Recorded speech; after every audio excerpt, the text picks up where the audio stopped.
तो इस तरह से शामली चली जाती है। फिर पन्ना जो है तो कीरत से कहती है, तो कीरत तुम कुंवर जी को बहुत प्यार करते हो।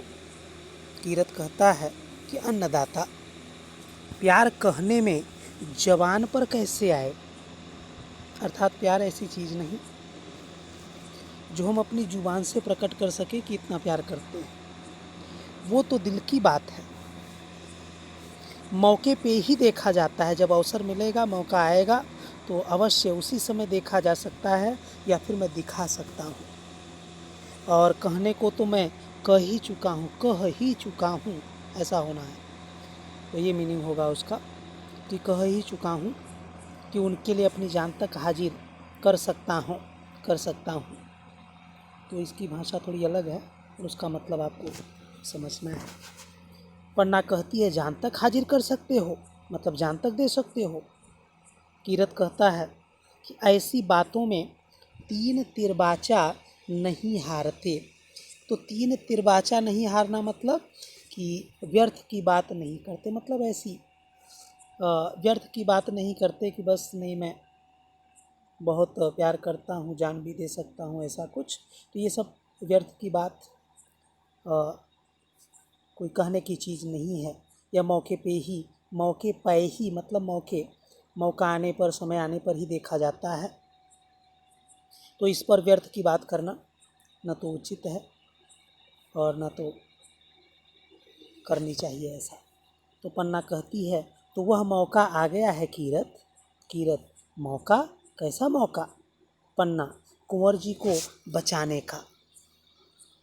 तो मौका, समय आ चुका है, कुंवर जी के प्राण संकट में है, उन्हें बचाने का मौका आ गया है और उनके लिए जान तक हाजिर करने की जो स्थिति है वह आ पहुंची है। तो कीरत कहता है कि कौन के सिर पे भैरू बाबा की आँख चढ़ी है। तो भैरू बाबा मतलब भगवान शंकर, और उनकी आँख चढ़ी है मतलब एक तरह से कौन उनके क्रोध का शिकार होना चाहता है, जो कुंवर उदय सिंह को मारने का प्रयास करता है या उनके प्राण संकट में डाल रहा है। और कीरत के रहते कुंवर जी का कोई बाल बांका भी न कर सके। तो बाल बांका करना मतलब अहित, बाल बांका न कर पाना मतलब अहित न कर पाना। तो एक तरह से क्वेश्चन मार्क है इसका मतलब कि कुंवर जी का बाल बांका भी कोई नहीं कर सकता मेरे रहते, कीरत के रहते। भाई माँ हंसी तो नहीं कर रही हैं ना दाता, मतलब आप मजाक तो नहीं कर रही हैं? तो पन्ना कहती है नहीं कीरत, हंसी का समय नहीं है, कुंवर जी के प्राण संकट में है। कौन है? कीरत कहता है कौन है जिसने सूरज पर धूल उछाली है। तो सूरज पर धूल उछालना मतलब निर्दोष व्यक्ति पर कलंक लगाना। तो कहने का मतलब कौन ऐसा है जो निर्दोष व्यक्ति पर कलंक लगा रहा है, अर्थात कुंवर जी के प्रति अहित भावना कौन रख रहा है ऐसा। तो ओके, तो पन्ना कहती है कि बनवीर। तो कीरत कहता है करे वो बनवीर जो महाराणा विक्रमाजीत के दरबार में बंदर सरीखा मतलब समान, बंदर के समान नाचता है। तो कहने का मतलब वो बनवीर जो कि महाराणा विक्रमादित्य के सामने मतलब उसकी चापलूसी करता है, उसके सामने बंदर जैसा नाचता है, वही बनवीर क्या वो कुंवर उदय सिंह के प्राण लेगा? तो वह तो बहुत बड़ा चापलूस है, वह तो विक्रमाजीत के सामने वह बंदर जैसा नाचता रहता है, मतलब वो क्या मारेगा ऐसा। तो पन्ना कहती है कि बहुत बातों का समय नहीं है, इस समय लड़ने से काम नहीं चलेगा, एक तरकीब करनी होगी, तरकीब एक उपाय कुछ करना होगा। तो मतलब कि बनवीर से तुम्हें तलवारबाजी करने की आवश्यकता नहीं है, कुछ उपाय ढूंढना होगा जिससे कुंवर जी के प्राण बचे। तो कीरत कहता हुक्म दे अन्नदाता, आदेश दीजिए क्या करना है मुझे। तो पन्ना कहती है कि भवानी तुलजा ने मेरे मन में सब उपाय सुझा दिए हैं, सब उपाय बता दिए हैं कि किस तरह से कुंवर उदय सिंह को बचाया जाएगा। कीरत कहता है, हाँ ध्यान तो कर रही थी आँख मूंद के, मतलब आँख मूंद के आँख बंद करके आप मेडिटेशन में मतलब ध्यान तो कर रही थी, कुछ सोच रही थी। तो शायद हो सकता है भवानी तुलजा ने सचमुच आपको कुछ रास्ता दिखाया हो। तो भवानी ने कौन सा हुक्म करा, मतलब भवानी तुलजा भवानी ने कौन सा आदेश दिया आपको, या कौन सा आइडिया आपको दिया। पन्ना कहती है, उसे मानोगे?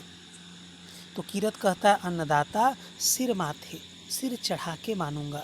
तो सिर चढ़ा के मानना मतलब कि पूरी प्रसन्नता से मैं स्वीकार करूंगा। तो वह कहता है कि सिर चढ़ा के मानूंगा। पन्ना कहती, अच्छा तो सुनो, तुम बारी हो पत्तल उठाने वाले, तुम्हें बाहर जाने से कोई नहीं रोकेगा, क्योंकि तुम चले भी आए आसानी से। तुम तो टोकरी में जूठी पत्तल उठा के जाते ही हो। तो कीरत कहता है, ठीक कहती है अन्नदाता, आते वक्त भी किसी ने नहीं रोका। पन्ना कहती है, तो तुम कुंवर जी को टोकरी में लिटाकर उन पर गोली पत्तलें नहीं बल्कि गीली पत्तलें, जो भीगी हुई पत्तलें हैं, उन्हें डालकर महल से बाहर निकल जाओ। कीरत कहता है, वाह अन्नदाता, खूब सोचा, मतलब बहुत अच्छा सोचा आपने।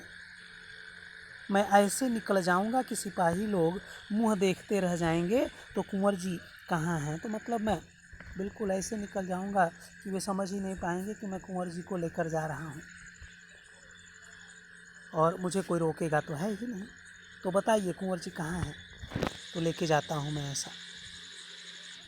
पन्ना कहती है, सो रहे हैं, आज भूमि जमीन पर ही सो गए, उन्हें धीरे से उठाकर अपनी टोकरी में सुला लेना, वे जागने न पाएं।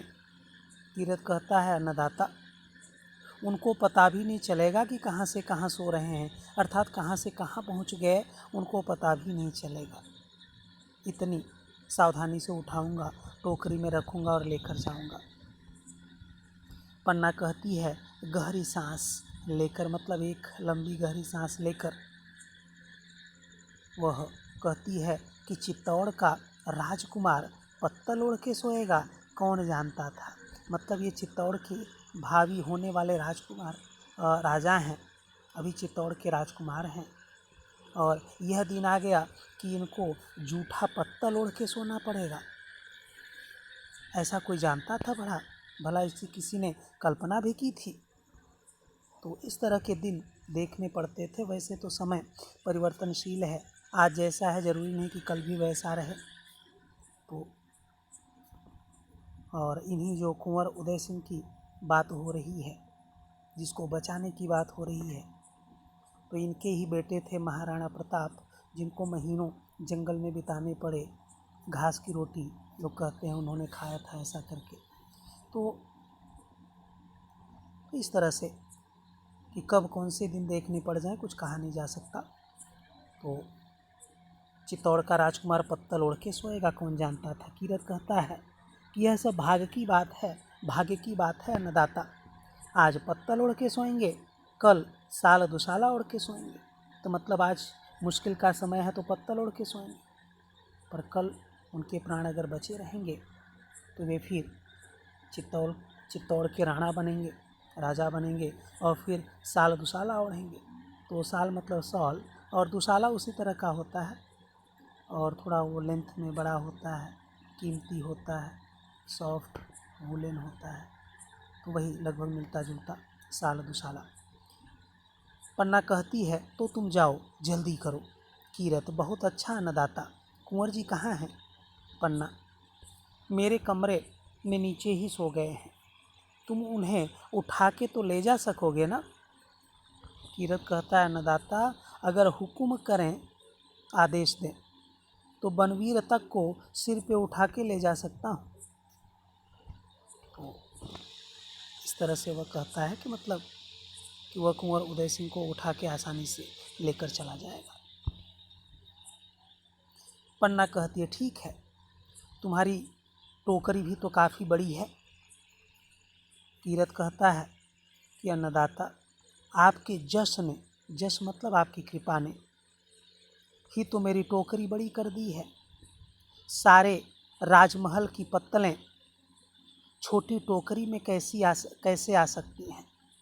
और अन्नदाता, आज तो बनवीर के साथ बहुत सामंतों ने भी खाया है।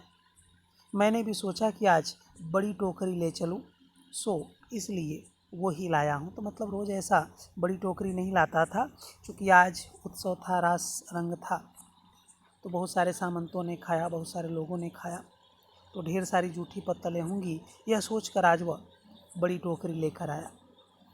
पन्ना कहती है, तो चलो मैं तुम्हारी मदद कर दूं। कीरत कहता है, अन्नदाता आप तकलीफ़ न उठाएं, मैं सब कर लूँगा। पन्ना कहती है, और हाँ, कुंवर जी को लेकर तुम बेरिस नदी के किनारे मिलना। तो वहीं पर बेरिस नदी है और उसके किनारे वह मिलने की बात करती है। और इसके पहले जो एक नदी थी वो बनास नदी थी, वो अलग थी, यहाँ पर बेरिस नदी। तो इस तरह से वह बेरिस नदी के पास वहाँ किनारे पर मिलने को कहती है। और बेरिस नदी के किनारे पर बट कहाँ, क्योंकि नदी का किनारा तो बहुत दूर तक है। वह कहती है कि वहाँ जहाँ श्मशान है, श्मशान मतलब मरघट, जहाँ पर मरने के बाद लोगों को जलाते हैं, वहाँ पर, तो बिल्कुल वहीं पर मिलना, बेरिस नदी के किनारे श्मशान के पास। कीरत कहता है, ठीक है अन्नदाता, वहीं मिलूँगा। वहाँ मुझ पे मतलब मुझ पर किसी भी आदमी की नज़र न पड़ेगी, मतलब कोई भी नहीं जान पाएगा, कोई भी नहीं देख पाएगा। मैं बड़ी आसानी से वहाँ पर छिप कर रहूँगा और वहीं पर मिलूँगा। पन्ना कहती है, तो जाओ कीरत, आज तुम जैसे एक छोटे आदमी ने चित्तौड़ के मुकुट को संभाला है, मतलब चित्तौड़ के मुकुट को सुरक्षित किया है, उसे बचाया है। एक तिनके ने राज सिंहासन को सहारा दिया है, तुम धन्य हो। मतलब कि कहाँ महाराणा सांगा, उनके वंशज, उनके उत्तराधिकारी कुंवर उदय सिंह, और कहाँ यह कीरत बारी जो कि एक पत्तल उठाने वाला। तो दोनों में ज़मीन आसमान का फ़र्क है। तो अगर तुलना की जाए तो कुंवर उदय सिंह जो कि एक पहाड़ पर्वत, और कीरत बारी जो कि एक दिन के समान, तो इस तरह से हैसियत के मामले में। तो इस तरह से पन्ना कहती है कि तुम जैसे एक छोटे आदमी ने चित्तौड़ के मुकुट को संभाला है, एक तिनके ने राज सिंहासन को सहारा दिया है, तुम धन्य हो, तुम महान हो।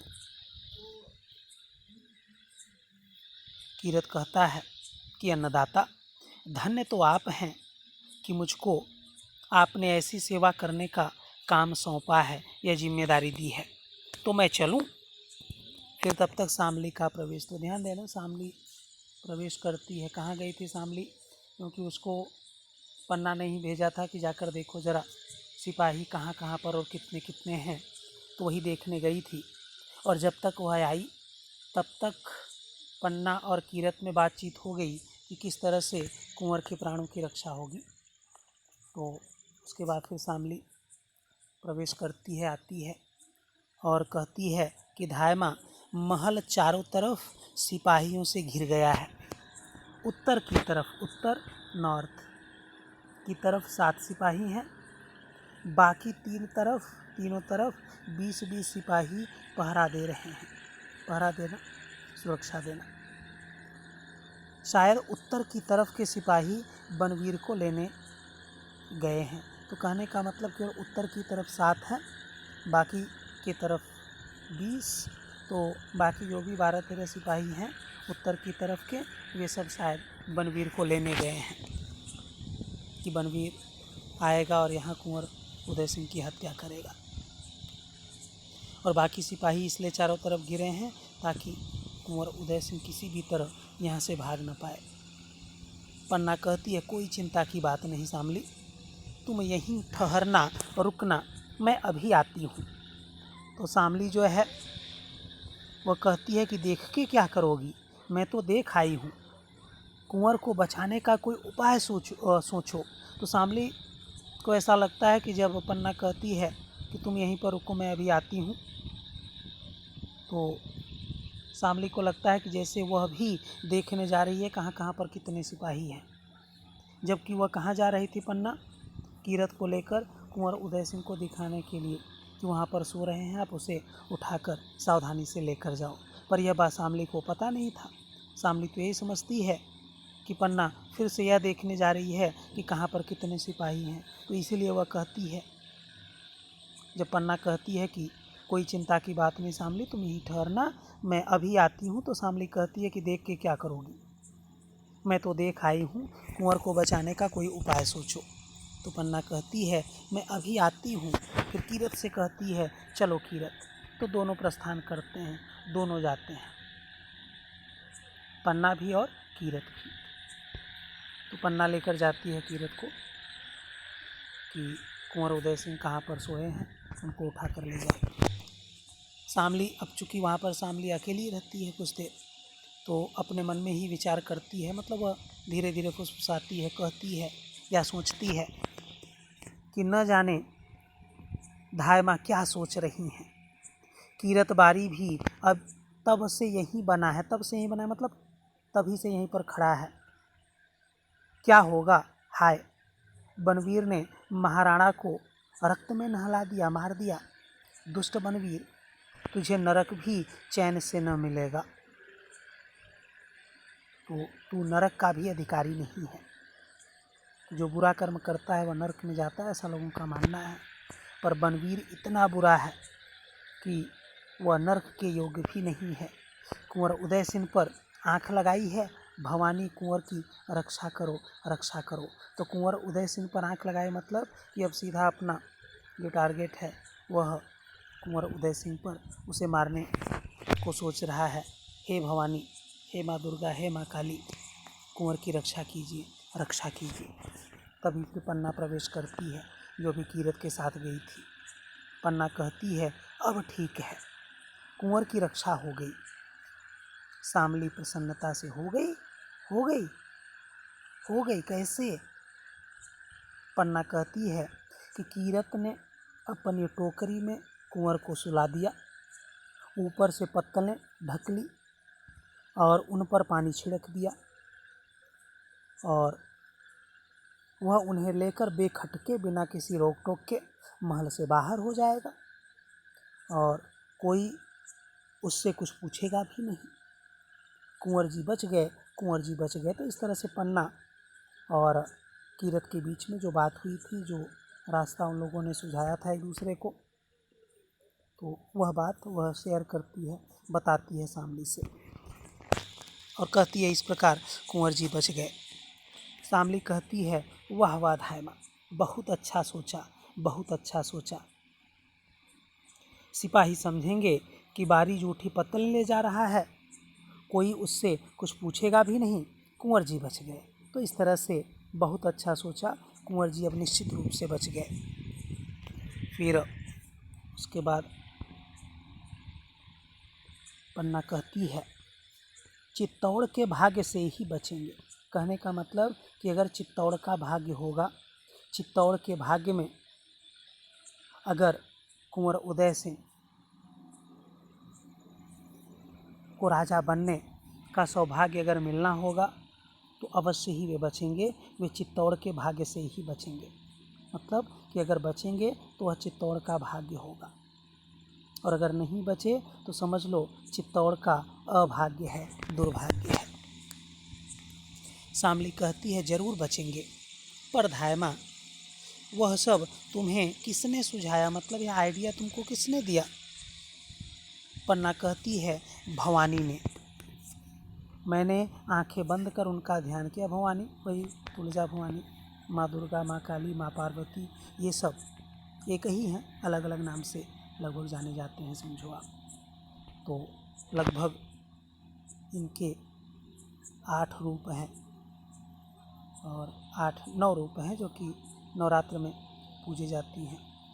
तो इस तरह से पन्ना कहती है भवानी ने, मैंने आंख बंद कर उनका ध्यान किया और उसी समय बारी आया और उसने कहा कि मैं तो जूठी पत्तल उठाता हूँ, कोई मालमत्ता तो मेरे पास है नहीं।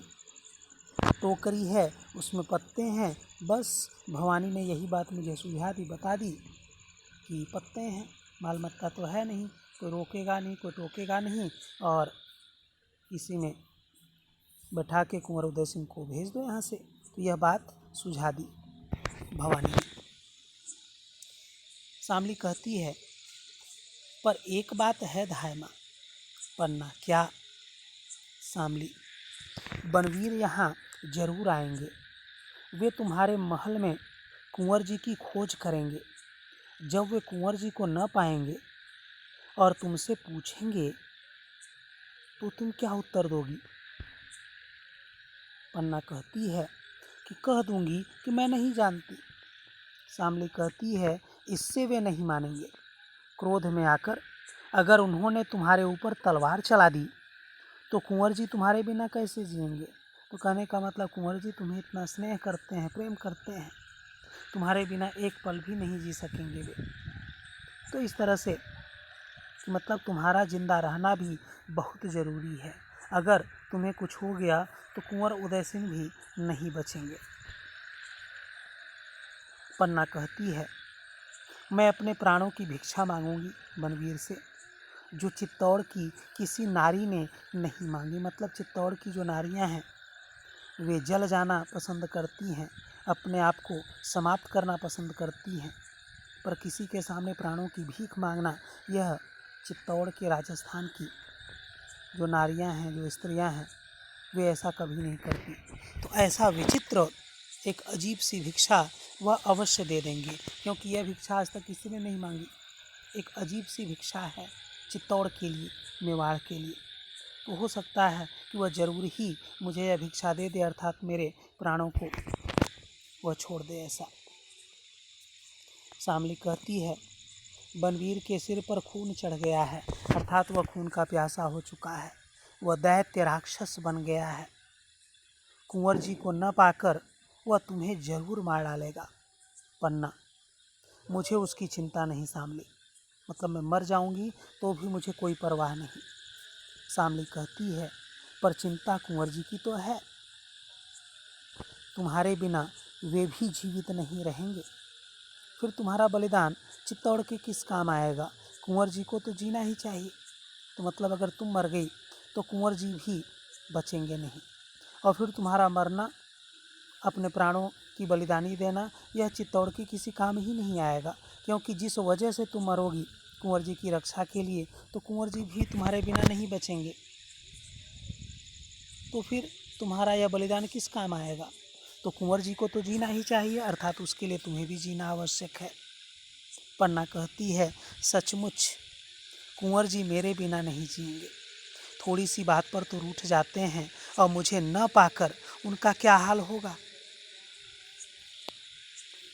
तो वह कहती है कि कुंवर जी छोटी छोटी बात पर, थोड़ी थोड़ी बात पर रूठ जाते हैं, नाराज हो जाते हैं, न तो खाना खाते हैं न तो कुछ। तो मुझे जब पाएंगे ही नहीं तो फिर क्या हाल होगा, कैसे जिएंगे, कैसे रहेंगे? शामली, किसी तरह बनवीर को धोखा नहीं दे सकती। पन्ना, दे सकती हूँ।